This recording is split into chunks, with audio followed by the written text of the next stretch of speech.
बाहर से हम गाँव चली आइबो।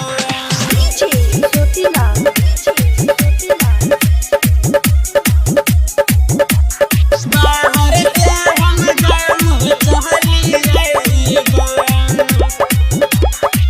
हटियै बेर राखी में बहिन, बाहर से हम गाँव चली आइबो।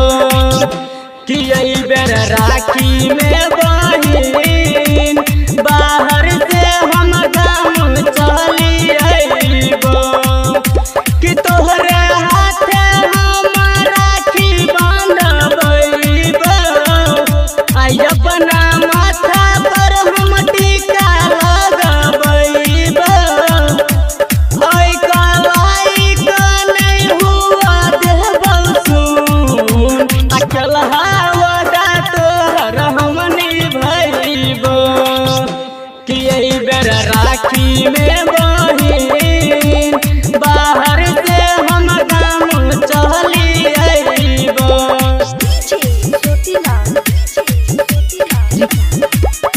बाहर से हम गाँव चली आइबो। हेगे साल भर पर आबै छै राखी के त्योहार गे। आ भाई बहिन के रिश्ता पवित्र मानै छै संसार गे। हाँ, साल भर पर आबै छै राखी के त्योहार गे। भाई बहिन के रिश्ता पवित्र मानै छै संसार गे। सच कहै छियौ तोरा गे बहिन, हमरा बात पर तू करि ले यकीन। हमर छोही तू ही दुलारी बहिन, अकेलहा वदा तोहर गइनी भइबो।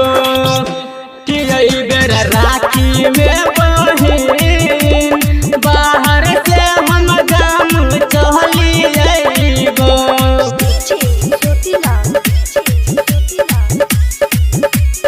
बाहर से हम गाँव चली आइबो।